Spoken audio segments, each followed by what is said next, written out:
membicarakan sesuatu yang sangat kontroversi, yaitu tentang printing money, di mana Newmind saat ini, Bosman, mempromosikan MMT, Modern Monetary Theory, yang berbasis pada sejarah panjang yang penggagasnya adalah Michael Hudson, untuk dibawa di dalam pemerintahan Indonesia ke depannya. Di mana dalam 20 tahun terakhir, yaitu Ibu Mega 3 tahun, Pak SBY 10 tahun, dan Pak Jokowi 7 tahun, selama 20 tahun ini Indonesia belum juga menjadi negara superpower, malah negara penghutang. Itu karena tidak menggunakan konsep Modern Monetary Theory. Tapi itu masa lalu, sekali lagi.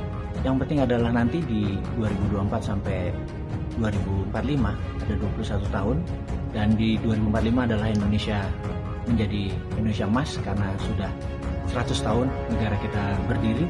Kita harapkan dalam 21 tahun ke depan, pemimpinnya siapapun itu harus membawa Indonesia menjadi negara superpower. Dan kita percaya selama konsep bernegaranya seperti genre 3 presiden terakhir, kita atau saya secara pribadi menganggap tidak akan mungkin Indonesia menjadi negara superpower. Yang jelas saya ucapkan terima kasih kepada 3 presiden terakhir karena sudah membuat Indonesia menjadi negara yang tetap utuh. Itu adalah sebuah prestasi, utuh aja prestasi. Nah, kedepannya kita lebih dari utuh. Kita ingin negara kita sehat, berdaulat, dan pastinya negara Indonesia harus menjadi negara superpower. Sekali lagi, harus menjadi negara superpower karena Indonesia memang ditakdirkan menjadi global player. Contohnya adalah kita dengan kekuatan laut kita, kekuatan selat kita, kekuatan mineral kita, dan kekuatan di atas tanah kita yang tanahnya sangat subur. Untuk menjadi food country itu syaratnya semuanya terpenuhi. Tetapi saat ini 3 presiden terakhir tidak pernah memanfaatkan selat tadi, tidak pernah memanfaatkan kekuatan maritim tadi, tidak pernah memanfaatkan kekuatan mineral sebagai deterrent faktor atau faktor penggentar, dan juga tidak membuat negara ini surplus pangan untuk menjadi food country, tapi kita masih impor termasuk pupuknya.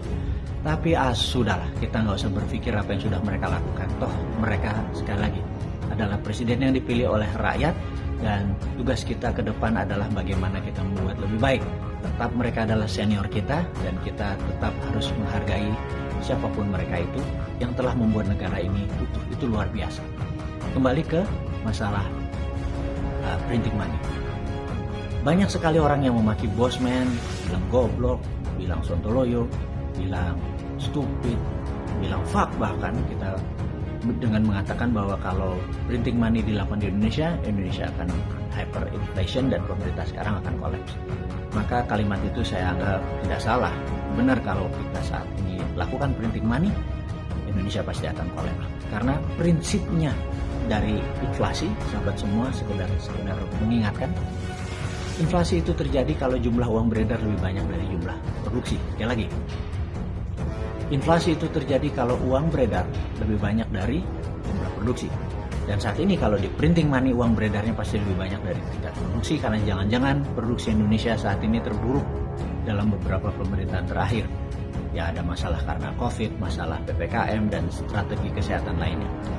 Tapi yang jelas, kalau di printing money sekarang, saya setuju akan inflasi.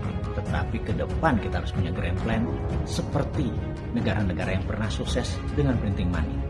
Misalnya kita mulai dari Jerman Barat. Jerman di tahun 1918,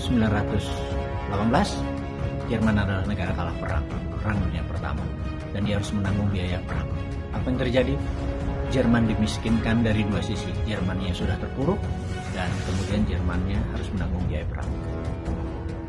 Kita lompat sebentar dari 1918 ke 1933 atau 15 tahun kemudian, Jerman mulai melakukan invasi. Mereka mulai menyerang negara-negara di sebelahnya, dan di 1938 atau 20 tahun setelah mereka kalah perang dunia pertama, mereka menaklukkan Eropa.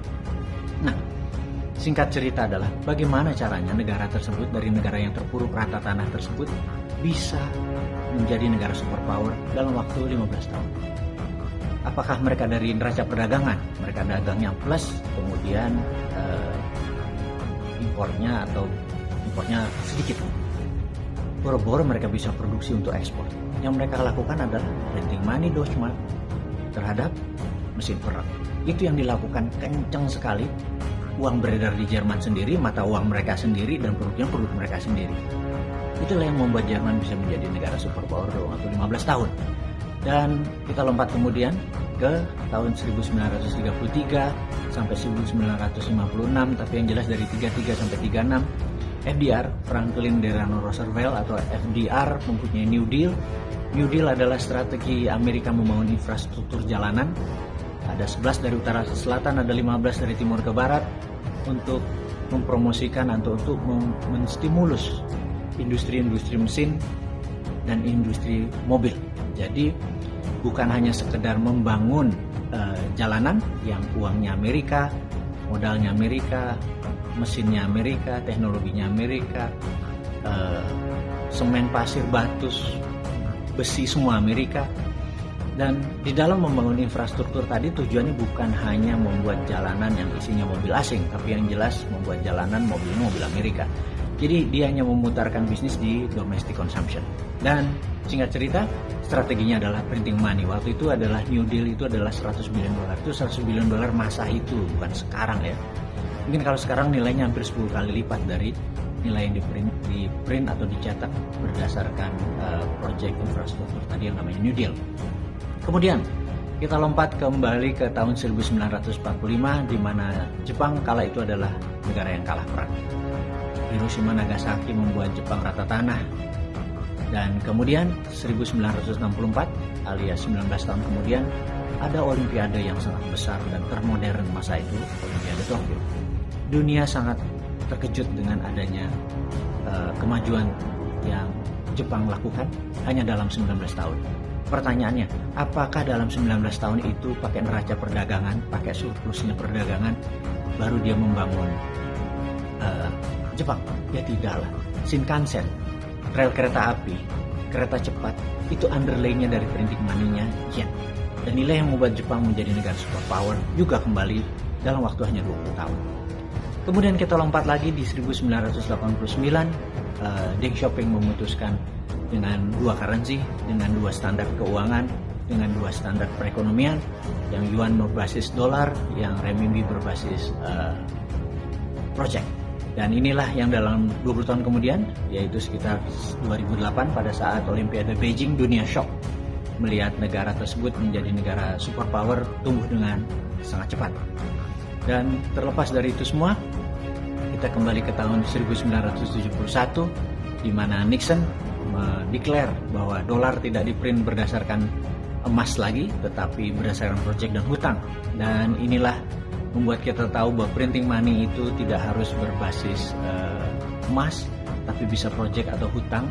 Dikonfirm dengan Hudson Institute yang penggagasnya adalah Michael Hudson sebagai penasihat dari Nixon.